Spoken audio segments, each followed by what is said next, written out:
Salut les Anacalypsiens, ici Farander pour parler de l'épisode 5 de Percy Jackson, donc épisode 5 qui se nomme Dieu nous paye des cheeseburgers.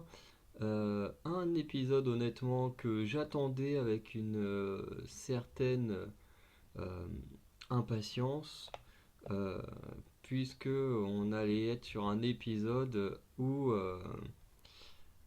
on allait enfin voir le dieu Arès. Voilà, quand j'ai su que c'était Edge, euh, anciennement catcheur de la WWE, et du coup maintenant actuellement sous son vrai nom Adam Copeland, du côté de la AEW, mais qui a également eu des phases d'acteur, ce qu'on a pu voir notamment dans Vikings, lors de l'époque où il était blessé à la nuque.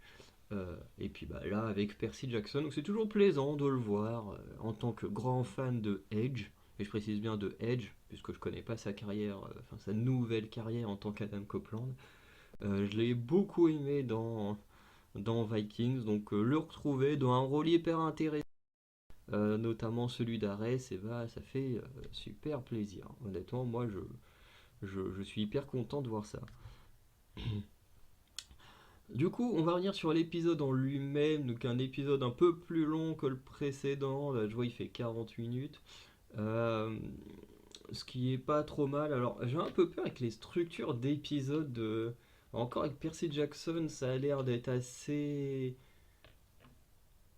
commun, hein. Les épisodes tournent entre 40 et 45 minutes, ou en l'épisode 4, 35 minutes. Pas beaucoup. Mais là, quand j'ai vu, là, il y a Echo qui est sorti bah, du coup hier au moment où sortir cette vidéo, puisque le mercredi vous aurez le flop film, donc forcément ça décale Percy Jackson d'une journée. Bref. Mais du coup, le mercredi est sorti la série Echo, et franchement, je comprends pas comment Disney ils tournent leur série, parce que vraiment, t'as le premier épisode qui dure quasiment 1 heure, et le dernier épisode qui dure 30 minutes. Tu te dis, c'est quoi ce bordel? Pourquoi vos épisodes durent pas à chaque fois à peu près le même temps? Je comprends pas ce délire. Et ils ont fait ça sur plein de séries Marvel. J'ai pas vu les séries Star Wars, je sais pas si en termes de temps c'est la même chose, mais je comprends pas pourquoi tu fais des épisodes très longs, puis t'as un épisode très court, et puis surtout l'épisode de la conclusion, ça devrait être le meilleur épisode avec des trucs de dingue. Et là, c'est ton épisode qui dure le moins longtemps, c'est très bizarre. Bref, j'ai pas encore regardé Echo, hein, j'ai prévu de le regarder, je ferai peut-être une vidéo dessus. Mais c'est vrai que je comprends pas. Normalement, quand tu fais une série, normalement, tu es censé avoir un format de temps d'épisode, et puis, je sais pas, depuis des décennies, c'est comme ça, et là, Disney, ils disent, ouais, allez, on en a rien à foutre, nous, on fait un peu n'importe quoi, et voilà. Bon, c'est pas trop le cas avec Percy Jackson, même si, bon, on a quand même eu un épisode 4 un peu rushé sur la fin, et qui durait pas longtemps. Parce que là, vraiment, on reprend l'épisode 5 avec une ellipse, tout simplement. Puisque dans l'épisode 4, ça se terminait quand Percy il tombe de l'arche. Il y a quelque chose qui le rattrape dans l'eau et qui lui dit voilà, ton père a confiance en toi, machin, nanana. Voilà, pour lui redonner confiance. Et quand on reprend l'épisode 5, ben on a l'Abbesse et Grover qui sont déjà sains et saufs, il y a la police qui est là, machin. Euh, du coup, Kidna et la chimère ont totalement disparu, on ne sait pas où elles sont passées. On ne sait pas comment Annabeth et Grover s'en sont sortis, ça c'est un peu décevant. Je veux dire, tu peux pas finir sur une fin comme ça, où en plus tu sais qu'Echidna et la chimère, c'est pas une petite porte qui les aurait arrêtés. Donc je trouve ça très très très dommage. Alors je pense qu'ils ont fait ça parce que euh, je sais pas, je sais plus comment ça se passe dans les romans, mais le roman, pour ceux qui ne sauraient pas, est un roman écrit à la première personne du singulier. Et donc on ne suit que le récit de Percy Jackson, ça fait qu'on suit que les pensées de Percy, que ce qu'il dit, enfin pas ce qu'il dit, parce que forcément, ce que les autres ils disent, mais je veux dire, dans le principe, c'est un peu comme Harry Potter, quoi. Harry Potter, tu suis que Harry Potter. Je crois qu'il y a peut-être que un ou deux chapitres dans tous les romans où d'un coup on s'intéresse à quelqu'un d'autre. Et encore, je crois qu'il y en a peut-être qu'un seul. Euh, Mais voilà, les Harry Potter, c'est sur Harry Potter. Tu ne vois pas les pensées des autres ou quoi que ce soit. Percy Jackson, c'est pareil, sauf que c'est créé la première personne, dans le sens où, euh, voilà, c'est plus... Enfin, c'est une écriture plus personnelle, plus intéressante, je trouve. Euh, J'adore Harry Potter, il n'y a pas de souci. Mais l'écriture à la Percy Jackson est hyper compliquée pour avoir testé. Donc, voilà, moi, je donne tout mon respect à ceux qui arrivent à écrire comme ça. Mais du coup, ce que je veux dire, c'est que bah, du coup, le récit ne s'intéresse que à Percy Jackson, tout comme Harry Potter s'intéresse que à Harry Potter, etc. pour ce genre de roman. Et du coup, ce qui fait que si cette scène existe vraiment dans le roman, bah, dans le roman, on ne sait pas ce qui arrive à Annabeth et Grover. Très certainement qu'ils le disent à travers un dialogue, mais voilà, on ne le voit pas dans le roman. Du coup, ici dans la série, on a un peu cette même structure, c'est-à-dire qu'on voit quand même un peu plus ce qui arrive à Grover et Annabeth, comme dans Harry Potter dans les films, où on voyait quand même un peu plus ce que pouvaient ressentir Hermione, Ron et tout ça, comparé au roman.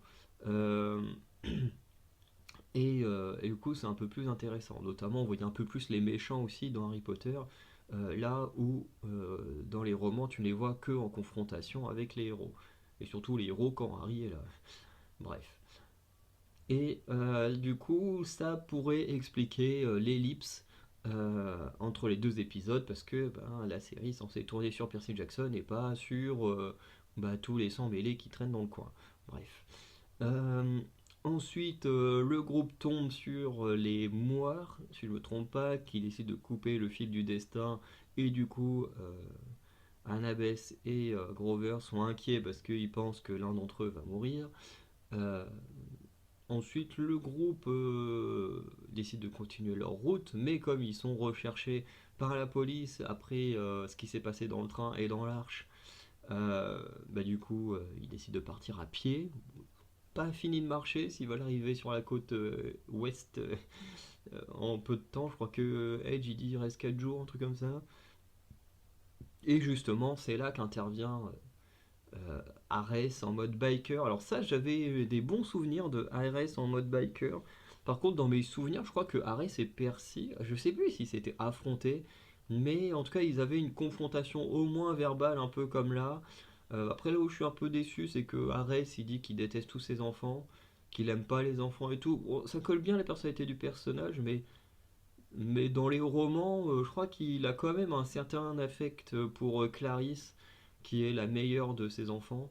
Euh, Là, je trouve un peu dommage que bon, il en a un peu rien à faire. Alors que de mémoire, dans les romans, c'est pas pareil. Ou alors c'est peut-être dans le deuxième roman où c'est différent. Je sais pas si on revoit Arès dans la suite. Enfin, on le reverra sûrement à un moment donné, mais dans le deuxième roman, je sais plus. Ça serait logique vu qu'il part en quête, mais bref.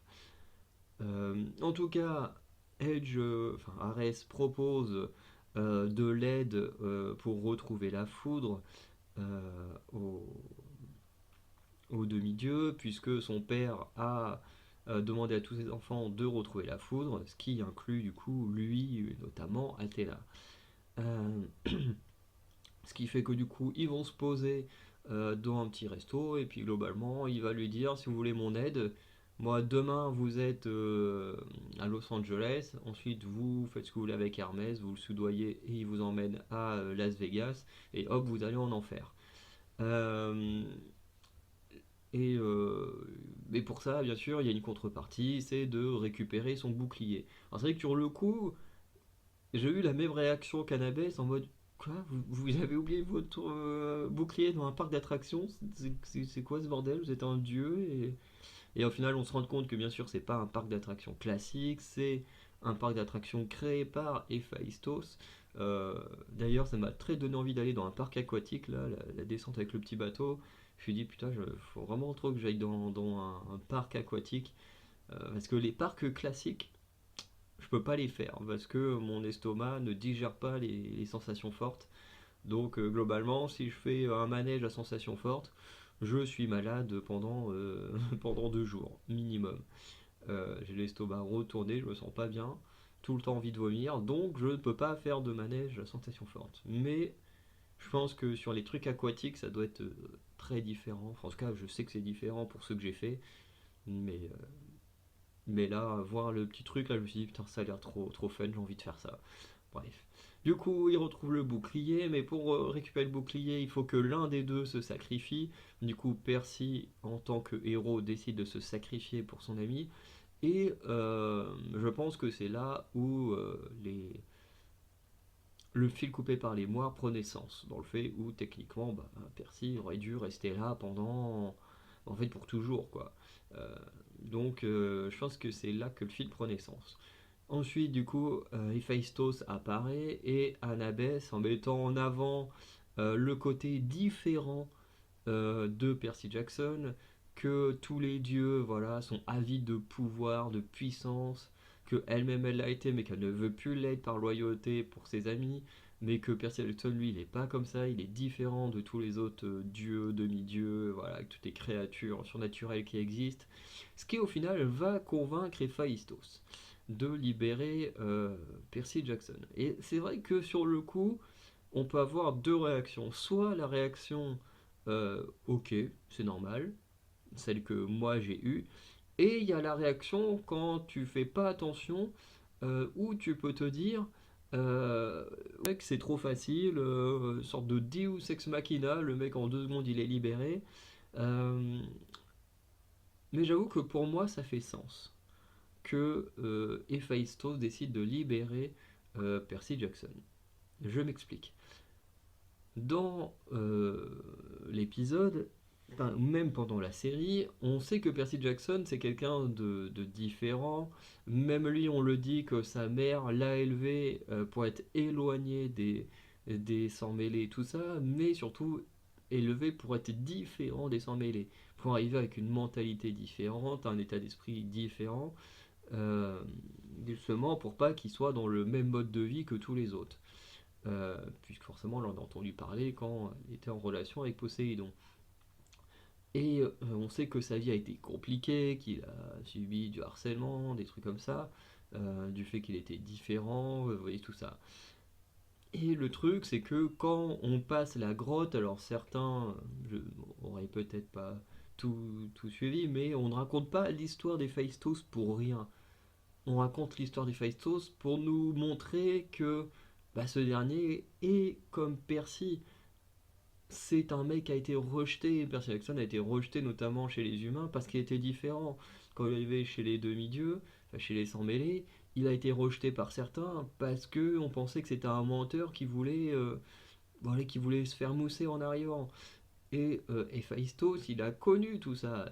Comme il le dit, il a été rejeté par sa propre mère parce qu'il était ailé et qu'il a été jeté du mont je sais pas quoi. Ensuite, il a été trahi par Aphrodite qui le trompait avec Arès.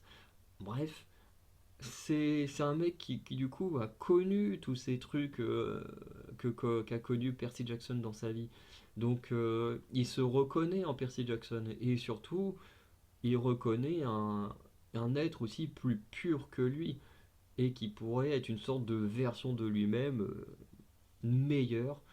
Et du coup, moi, c'est comme ça que j'interprète tout ce qui s'est passé entre la présentation des Phaistos, le discours d'Annabeth et du coup, bah, tout ce qu'on connaît déjà de la vie de Percy Jackson. C'est que Héphaïstos, il se reconnaît à travers Percy. Et du coup, cela bah, va permettre justement à Percy d'avoir la vie sauve. Voilà. Et du coup, ensuite, il donne le bouclier à Arès. Du coup, Arès, il tient sa promesse. Et, euh, et voilà. Entre deux, on a Grover qui va un peu discuter avec Edge, enfin avec Arès, puisqu'il le garde, voilà, pour dire, voilà, pour être sûr que vous me ramenez mon bouclier, je le garde sous la main. Et du coup, on va voir les discussions entre les deux, chose qui n'existerait pas dans le roman, qui du coup n'existe pas dans ce roman. Parce que après, dans les héros de l'Olympe, parce qu'en gros, il y a la série Percy Jackson en 5 romans, et ensuite il y a d'autres romans, les héros de l'Olympe, où cette fois, les héros principaux sont les personnages secondaires. Et du coup, on suit des nouveaux sans mêler. Sauf que là, il y a une structure un peu plus comme les Chevaliers d'Émeraude. Les Chevaliers d'Émeraude, en gros, c'est chaque chapitre correspond à des persos différents et parfois même dans un même chapitre, on a des phases sur des persos différents. C'est-à-dire que, par exemple, on n'est pas là en train de suivre que le chef des Chevaliers d'Émeraude. Non, on peut voir des passages sur le chef des Chevaliers d'Émeraude, puis on peut voir un passage sur un de ses compagnons d'armes, un passage sur le roi d'Émeraude, un passage sur Kira, un passage sur le méchant. C'est assez rare qu'on ait des passages sur les méchants quand même dans les Chevaliers d'Émeraude, mais il y en a quand même des chapitres sur eux. Il y a même un moment où il y a un combat entre deux méchants sorciers, voilà, parce qu'il y en a un qui a peur de perdre sa place et tout. Euh, et d'ailleurs, je me suis beaucoup inspiré de ça pour écrire mes histoires. Je me suis dit, je veux pas m'inspirer juste être sur un perso, mais sur plusieurs. Et du coup, les héros de l'Olympe, c'est un peu comme ça. On se bat sur. Je crois qu'ils sont deux persos qu'on suit. Et du coup, on suit un peu leur progression, puisqu'à un moment les deux sont séparés. Et du coup, voilà, on a les deux points de vue et les deux quêtes. Enfin, pas les deux quêtes, mais les deux qui suivent leur aventure de leur côté jusqu'à ce qu'ils se retrouvent. Et du coup, là, la série télé reprend un peu plus cette structure-là, puisque bah, du coup, normalement, dans les romans, ce genre de truc n'existerait pas.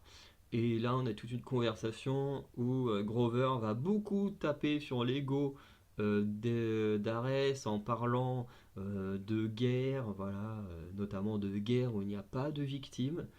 Ça, c'est assez intéressant. Il faudrait faire des recherches sur les guerres dont Grover a parlé, si c'est des vraies guerres ou pas, ou si c'est vraiment des trucs mythologiques. Euh, et il va également un peu le mousser en disant qu'il est meilleur que Athéna, tout ça. Et apparemment, cela aurait poussé Arès à dévoiler à Grover qui est le réel voleur de foudre. Alors, moi, ça me pose un problème narratif. Je vérifie un petit truc avant. C'est vrai que j'aurais peut-être dû le faire bon, avant de lancer l'enregistrement. Mais je veux voir combien d'épisodes il y a dans Percy Jackson. Parce que c'est vrai que là, il s'approche des enfers. Donc on semble quand même s'approcher un petit peu de la fin du programme, enfin du moins de la saison 1, puisqu'il y aura forcément, enfin je dis forcément, mais si la série fonctionne, il y aura forcément une suite. Ce que j'espère, hein, parce que le premier film était pas si mauvais que ça, il n'était pas bon non plus, mais il était pas si mauvais. Par contre le 2 c'était une purge. J'ai envie que les gens connaissent la vraie histoire de Percy Jackson, enfin connaissent vraiment ces romans qui sont pas aussi réputés que des Harry Potter et tout ça. Ok, il y a 8 épisodes. 8 épisodes, on en est au cinquième. Donc ouais, il reste 3 épisodes pour qu'ils aillent en enfer, voir Hadès, ensuite tenter de ramener l'éclair et affronter le vrai traître.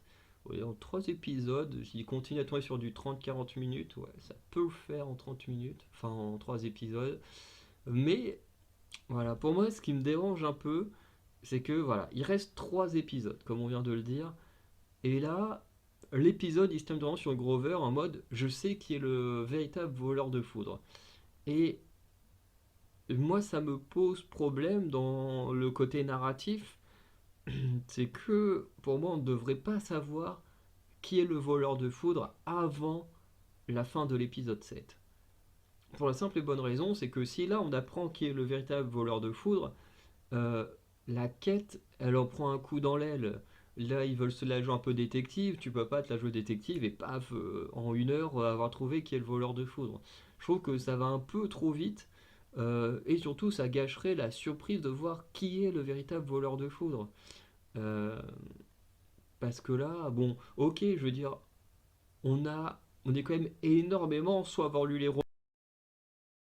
Donc, on sait tous pour la plupart, qui est le réel voleur de foudre. Donc c'est vrai que se dire attendre le teasing, un teasing fin épisode 7 pour nous tenir en haleine avant l'affrontement final, c'est vrai que d'un côté, ça serait pas, ça marcherait pas hyper bien dans le sens où quasiment tout le monde sait qui est le véritable voleur de foudre pour avoir lu le roman ou vu le film. Mais il y a quand même des gens qui ne connaissent pas réellement l'histoire. Tu vois, moi j'ai une amie que j'ai vue la semaine dernière, on a fait une petite soirée, on a parlé de Percy Jackson, et elle a jamais lu les romans, elle a juste vu le film. Et si ça se trouve, comme on sait que des fois il y a beaucoup de romans qui sont très très très mal adaptés, si ça se trouve, ils auraient pu se tromper dans l'adaptation, faire des choses différentes, hein. On a bien vu que certaines adaptations sont vraiment hyper hyper mauvaises. Je pense à Eragon notamment. Euh, Bref. Et je pense que pour des gens comme ça qui connaissent pas réellement l'histoire de Percy Jackson, ça peut être bien aussi de leur garder du suspense à ces gens-là. Euh, et même à des gens qui ne connaîtraient pas du tout l'univers. Mais, euh, mais voilà. Et si on nous dévoile réellement le vrai voleur de foudre début épisode 6, en fait, l'aventure, elle en prend un coup. Parce que ce qui est intéressant, c'est justement ce mystère, le fait de ne pas savoir qui est le voleur de foudre. De... il resterait toujours ce côté de vouloir devoir empêcher la guerre, de vouloir sauver la mère de Percy. Mais je trouve que ça perdrait en saveur. Euh, voilà, j'ai envie de dire ça perdrait en saveur. Pour moi, il faut pas que nous, en tant que spectateurs, on le sache. Faut pas qu'on le sache. Pas avant la fin de l'épisode 7. Alors après, peut-être qu'Arès il a menti et que Grover du coup a un mauvais voleur de foudre en tête. C'est possible aussi, hein. Les dieux passent leur temps à mentir, à vouloir du conflit, à vouloir la guerre et tout ça.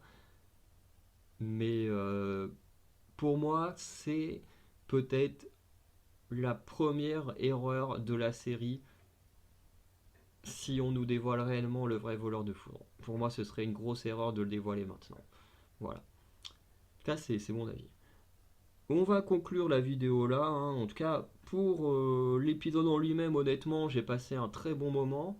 Euh, Franchement, c'était un très bon épisode. Alors, le fait d'avoir revu Edge et tout dans le cinéma, franchement, ça enlève toute objectivité, hein, franchement. Je suis tellement content de le voir et puis il joue tellement bien. Surtout ce genre de perso un peu dur, un peu froid et tout. Il le joue super bien parce que Edge a plus été habitué à jouer des méchants dans le monde du catch que des gentils, donc ça lui va super bien. Et, euh, et voilà, je suis super content. L'épisode en plus en lui-même est pas mauvais, hein, il se passe des très bonnes choses. Euh, on voit comment, en plus on comprend de mieux en mieux le mécanisme qu'il y a chez les dieux et tout, donc c'est vraiment très cool. Là on en voit deux d'un coup. Euh, c'est vraiment pas mal, hein. On est quand même à 3 dieux sur 12, hein, qu'on vient de voir. Enfin 3 dieux de l'Olympe bien sûr. Parce que bon on a vu, comment il s'appelle. Là on a vu Arès et Phaistos, on avait déjà vu Dionysos. Ouais, du coup, c'est cool parce qu'on sait qu'au fur et à mesure, on va découvrir tous les dieux. Nanana. D'ailleurs, j'ai tellement hâte de voir une adaptation du troisième roman. Ça s'en passe tellement des choses cool. Bref. Euh, mais dans la globalité, j'ai envie de dire que encore une fois, que c'est un bon épisode. Franchement, j'ai passé un très bon moment. Même si, encore une fois, ça me donne encore plus envie de lire les bouquins parce que, encore une fois, je me souviens plus précisément de ce qui se passe avec Arès et j'ai juste trop envie de relire les bouquins pour voir ce qui se passe en fait. Et c'est la force de cette série, c'est que j'ai qu'une envie, c'est de relire le roman. Euh, et d'ailleurs, ça va peut-être décevoir quelques personnes, mais j'ai décidé de remplacer justement euh, la lecture d'Harry Potter cette année par la lecture de Percy Jackson. Déjà, même si c'est deux romans que j'ai très envie de relire, il y a le côté pratique de Percy Jackson avec l'adaptation en série qui fait que c'est plus logique de faire des vidéos lecture sur Percy Jackson cette année que Harry Potter. Et, et voilà. En tout cas, c'est mon avis. Du coup, on va s'arrêter là. N'hésitez pas à dire ce que vous avez pensé de cet épisode. En tout cas, moi, j'ai vraiment bien aimé. Et sinon, on se dit à la semaine prochaine pour l'épisode 6 et pour le top des films de 2023. Allez, ciao tout le monde.